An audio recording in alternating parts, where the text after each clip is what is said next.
जय हिंद प्यारे मित्र। आज हम यूपी स्पेशल हिंदी के बारे में पढ़ना प्रारंभ करेंगे। देखिए, आज हम स्टार्ट कर रहे हैं यूपी से संबंधित। आप यूपी के किसी एग्जाम की तैयारी कर रहे हैं तो आप हिंदी उसमें सिलेबस है तो फिर आप निश्चित ही हमारे इस चैनल को सब्सक्राइब कीजिए, क्योंकि यहाँ पर हिंदी से सारे रिलेटेड टॉपिक, आपको जो संदेह होते हैं, एक एक करके दूर किया जाएगा। आज हम पहला वीडियो लेकर आ रहे हैं जिसमें हम वर्णमाला के संदर्भ में चर्चा करेंगे। आइए चर्चा करते हैं। देखिए, हमारा क्या कौन सा टॉपिक है आज? हमारा वर्णमाला। याद रखिएगा, आप यूपी के किसी एग्जाम की तैयारी कर रहे हैं तो आप जरूर इस चैनल को सब्सक्राइब कीजिए। यहाँ से सारे डाउट हिंदी से रिलेटेड, आपको कन्फ्यूजन जो होंगे दूर कर दिए जाएंगे। आइए चर्चा करते हैं। देखिए, हमारा वर्णमाला। देखिए, यहाँ पर हम देखेंगे वर्ण दो शब्दों से मिलकर बना है। प्यारे मित्र, कितने शब्दों से? दो शब्दों, वर्ण और माला। वर्ण और माला। देखिए, माला शब्द का अर्थ क्या होता है? समूह। यहाँ पर क्या होगा? माला शब्द का अर्थ समूह होगा। जबकि वर्ण के अगर अर्थ की बात की जाए, वर्ण के तीन प्रमुख अर्थ निकलते हैं। कौन कौन से? पहला निकलता है रंग। रंग किस दृष्टि से? तो साइंस की दृष्टि से, यानी विज्ञान की शाखा की दृष्टि से इस वर्ण का अर्थ क्या होगा? रंग। आप पढ़ते होंगे प्रकाश का परावर्तन, उस टॉपिक में पढ़े होंगे वर्ण विक्षेपण, यानी रंगों का बिखराव। तो वहां पर आपने इस बिंदु को देखा होगा, वहां क्या होता है? वर्ण का अर्थ रंग। और आगे बात करते हैं, वर्ण का अर्थ जात भी होता है। देखिए, आप उसमें पढ़ेंगे किसी भी वेद या किसी रामायण को पढ़िए तो उसमें देखिए वर्ण शब्द का प्रयोग मिलता है। वहां पर जाति के बारे में चर्चा की जाती है, क्योंकि देखेंगे आप वर्ण चार वर्णों में विभाजित था, शूद्र, वैश्य, इस तरह करके। तो वहां पर जाति होता है। अगला जो प्रमुख अर्थ निकलता है उसका क्या निकलता है? अब हिंदी व्याकरण की दृष्टि से देखेंगे तो वहां इसका अर्थ अक्षर निकलता है। वर्ण का अर्थ क्या निकलता है? तो अक्षर। ये महत्वपूर्ण बिंदु। देखिए, अब हम देखेंगे यहाँ पे क्या होगा? अक्षर यहाँ पे लिया जाएगा। व्याकरण की दृष्टि से हमारे क्या होगा? तो अक्षर होगा। देखिए, वर्ण का समूह, वर्ण का समूह क्या कहलाएगा? वर्णमाला। तो यहाँ पे परिभाषा बन जाती है। परिभाषा वर्णमाला की क्या होगी? वर्णों के व्यवस्थित समूह को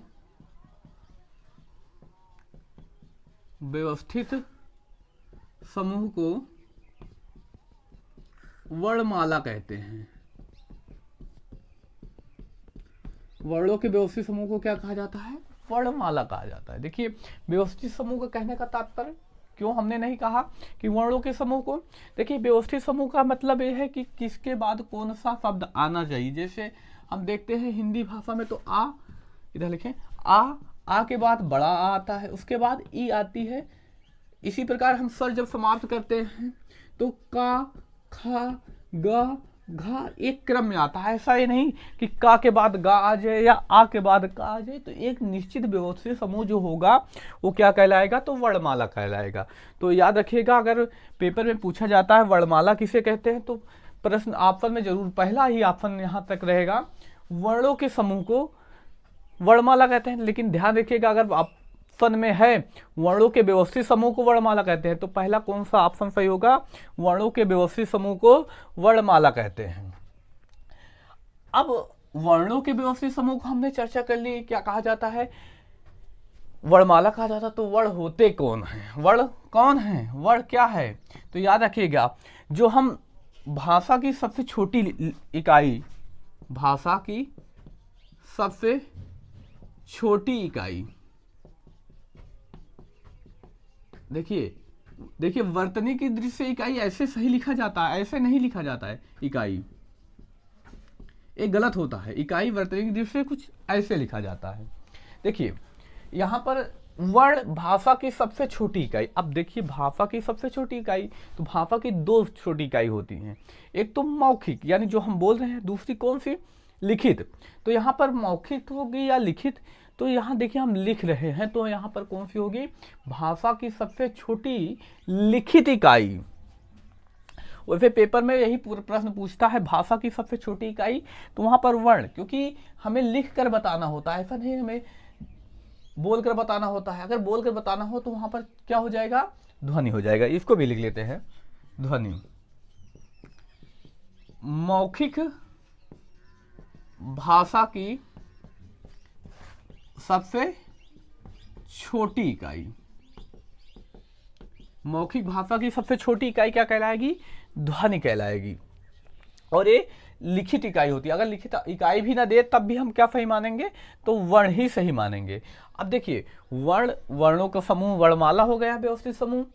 अब देखिए वर्ण कितने प्रकार के होते हैं, तो याद रखिएगा हम वर्ण के प्रकार की चर्चा करें। वर्ण का कितना प्रकार होता है? तो वर्ण के 2 प्रकार होते हैं। वर्ण के कितने प्रकार होते हैं? 2 प्रकार होते हैं। वर्ण के कितने प्रकार? 2 प्रकार होते हैं। इनकी चर्चा करें। स्वर और दूसरा कौन सा होता है? तो व्यंजन होता है। वर्ण के 2 प्रकार होते हैं, स्वर, दूसरा कौन सा होता है? तो व्यंजन। स्वर किसको कहते हैं? तो याद रखिए जो वर्ण स्वतंत्र बोले जाए, जो वर्ण स्वतंत्र बोले जाए उनको क्या कहा जाएगा? स्वर कहा जाएगा। जबकि व्यंजन किसको कहते हैं? ऐसे वर्ण जिनको बोलने के लिए स्वर की सहायता लेनी पड़े। ऐसे वर्ण जिनको बोलने के लिए स्वर की सहायता लेनी पड़े। प्यारे मित्र, यहाँ पे आपको समझ में कम आ रहा होगा। कुछ जो छात्र पढ़ चुके हैं उनके लिए तो थोड़ा आसान होगा, परंतु जो छात्र नए होंगे उनको समझने में हमें दिक्कत होगी। तो हम समझते हैं। देखिए इसका मतलब क्या होता है? जैसे हम बोले आ ई ये क्या है? देखिए हम इनको बोल रहे हैं आ ई। इनको हम स्वतंत्र बोल रहे हैं। इनको बोलने में किसी अन्य वर्ण की आवश्यकता नहीं पड़ रही है। जबकि अगर हम इस का को बोलते, देखिए का, तो यहाँ पर आ स्वर का उच्चारण स्वतः हो जाता है। यानी यहाँ किससे बनकर? आधे का और आ से मिलके बना है। इसमें व्यंजन के साथ क्या आया है? तो यहाँ पर स्वर आया है। तो यहाँ पर उच्चारण स्वतः हो जा रहा है। जैसे हम कोई भी वर्ण लेते हैं, हम बोलते हैं खा। देखिए यहाँ पर खा, चला कोई भी व्यंजन आप बोलेंगे तो वहां पर देखिए किसी न किसी स्वर की, या हम ऐसे बोलते हैं की यहां पर ई का उच्चारण हुआ तो हमेशा किसी न किसी स्वर की हमें आवश्यकता पड़ेगी। याद रखिएगा किसी न किसी स्वर की हमें क्या पड़ेगी? आवश्यकता पड़ेगी। आइए स्वर के बारे में चर्चा करें। पहले हम स्वर की चर्चा करते हैं, उसके बाद एक एक करके व्यंजन की चर्चा करेंगे। देखिए स्वर, बात करते हैं स्वर की संख्या के बारे में। देखिए स्वर की संख्या कितनी होती है? जब हम प्रारंभ में पढ़ना, छोटी क्लास में पढ़ते हैं तो हमें 13 स्वर पढ़ाए जाते हैं, परंतु 13 स्वर नहीं होते। स्वरों की संख्या कितनी होती है? तो स्वरों की संख्या 11 होती है। अब कौन कौन से 11 स्वर होते हैं उनकी चर्चा करें। देखिए आ ई उ ऋषि ए ओ औ। देखिए इतने ही स्वर होते हैं। कितने हुए? 2 2 4 2 6 2 8 2 10 1 11 स्वर हुए। अब प्रश्न बनता होगा कि 2 बचे, जो कौन बचते हैं? अंग और आह। देखिए इनको स्वर नहीं कहा जाता।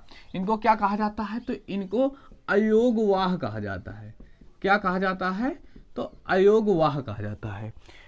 इनको स्वर्ग नहीं माफ कीजिए स्वर नहीं कहा जाता। इनको क्या कहा जाता है? अंग और आह। ये क्या होते हैं? अयोगवाह होते हैं। अब देखिए अगर एक एक की बात करें, इस अंग को क्या कहा जाता है? अनुस्वार। अगर दोनों को संयुक्त रूप से बात करें तो इनको क्या कहा जाता है? अयोगवाह कहा जाता है। जबकि अगर एक एक बात करते हैं तो इनको अनुस्वार। जबकि आह को क्या कहा जाता है? तो विसर्ग कहा जाता है। आह को क्या कहा जाता है? तो आह को विसर्ग कहा जाता है। आगे चर्चा करते हैं इनके बारे में। देखिए इनकी संख्या कितनी होती है? तो 11। किस आधार, अगर कोई आधार नहीं दिया जाता तब संख्या कितनी होगी? तो 11 होगी। अगर आधार देकर पूछते हैं लिखने के आधार पर बताइए, तो लिखने के आधार पर इनकी संख्या कितनी होती है? इनकी संख्या 11 होती है। वहीं अगर बोल दिया जाए उच्चारण के आधार पर, यानी बोलने के आधार पर, उच्चारण के आधार पर, तो उच्चारण के आधार पर इनकी संख्या कितनी हो जाती है? 10। और मात्रा की दृष्टि से भी इनकी संख्या कितनी होगी? 10। क्यों? क्योंकि इसकी मात्रा नहीं होती। देखिए उच्चारण के आधार पर इनकी संख्या कितनी होगी? 10। तो प्रश्न बनता है कौन सा ऐसा स्वर है जो उच्चारण करते समय इनकी काउंटिंग नहीं की जाती? तो इसमें कौन सा है? तो ऋषि है। देखिए ऋषि, देखिए इनका उच्चारण क्या बनता है? रा के जैसे उच्चारण बनता है, इसलिए इनको व्यंजन में काउंट कर लिया जाता है। तो इनका यहाँ पर स्वर में नहीं गिनती होती। किस आधार पर? तो उच्चारण के आधार पर। जबकि लिखने के आधार पर स्वरों की संख्या कितनी होती है? तो लिखने के आधार पर स्वरों की संख्या 11 होती है। आइए चर्चा करते हैं स्वरों के प्रकार के बारे में, कौन कौन से स्वर होते हैं इनकी चर्चा करें।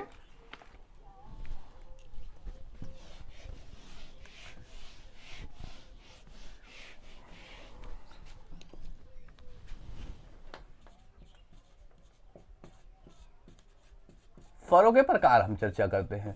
स्वर कितने प्रकार के होते हैं? देखिए स्वर मूल रूप से कितने प्रकार के होते हैं? 3 प्रकार के। कौन कौन से?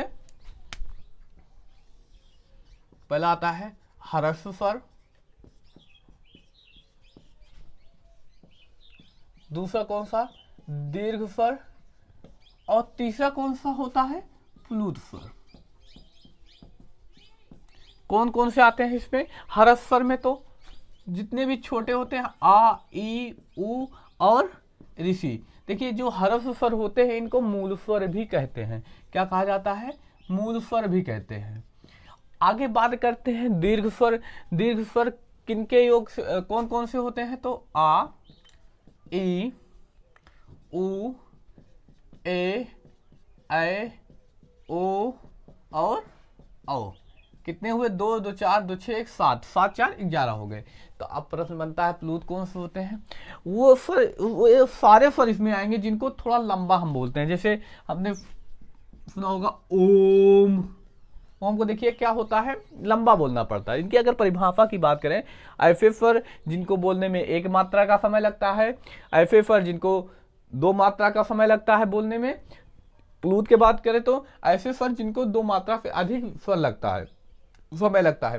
कोई भी स्वर जिनको लंबा हम बोलते हैं, जैसे सा, ये क्या हो जाएगा? प्लुत हो जाएगा। अगर नॉर्मली हम बोल देते हैं सा या ए तो किस में आ जाएगा? दीर्घ स्वर। लेकिन हम ऐसे बोलते हैं ए तो किस में हो जाएगा? प्लुत स्वर में। लेकिन मुख्यतः कौन सा शब्द हमेशा बोला जाता है? तो ओम। तो इसलिए इसको ओम को इसी श्रेणी में रखते हैं। आगे बात करते हैं, इन्हीं में बात करते हैं। देखिए यहां पर आएंगे, हम देखेंगे कुछ इसमें ऐसे स्वर हैं जैसे ये 4। इन चारों को संयुक्त स्वर भी कहते हैं। क्या कहा जाता है? संयुक्त स्वर कहते हैं। अच्छा क्यों संयुक्त कहा जाता है? क्योंकि ये कुछ स्वरों के योग से बनते हैं। अब वो कौन से स्वर हैं जिनके योग से बनते हैं? बात करें हम ए, इसकी बात करें तो आ और ई के योग से किसका कौन बनता है? ए बनता है। इसकी बात करें ए की तो आ और ए के योग से बनता है। अब ए किसके योग से मिलके बना है? तो आ और ई के योग से बना है। तो इसलिए इसको कह सकते हैं कि इसके योग से आ और ई के योग से कहीं ना कहीं ए भी बना है। या कहीं पर लिखा मिल जाता है बड़ा और ई के योग से ए आ मिलके क्या बन जाएगा? बड़ा और ए ई। उसी प्रकार बात करते हैं ओ की, तो आ और ऊ के योग से मिलके बना है। औ की बात करें तो आ और ओ के योग से मिलके बना, और ए ओ किसके योग से? तो आ और ऊ। तो इनको मिलाएंगे तो क्या बन जाएगा? आ, और इनको बन जाएगा ऊ। और कहीं कहीं पर ये बड़ा मिल जाता है, बड़ा, तो इनके योग से मिलकर बना है। देखिए प्यारे मित्र, अगर आप लोगों को समझ में आ रहा है तो इस वीडियो को ज़्यादा से ज़्यादा लोगों में शेयर कीजिएगा। देखिए मित्र, अभी हमारी ये पहली क्लास है इसलिए बहुत लंबी क्लास नहीं हो पा रही है, लेकिन हम जैसे समय बीतता है हम क्लास को लंबी करेंगे। और इसके और सारे प्रकार होते हैं, जैसे हम पढ़ेंगे जीव या जीवा के आधार पर, मुख खुलने के आधार पर, इन सब के आधार पर आगे आने वाले वीडियो में हम चर्चा करेंगे। अब मिलते हैं हम अगले वीडियो में। इसके आगे हम पढ़ना प्रारंभ करेंगे और व्यंजन को भी हम कवर करेंगे। और उच्चारण स्थान तो इनका बहुत ही लाजवाब होने वाला है, तो आप लोग देखिएगा। अगर यह वीडियो आपको पसंद आ रहा तो अपने मित्र भाई बहन को जोड़ने का प्रयास कीजिए, और नए हैं तो हमारे चैनल को जरूर से जरूर सब्सक्राइब करिएगा। मिलते हैं अब अगले वीडियो में। धन्यवाद। जय हिंद।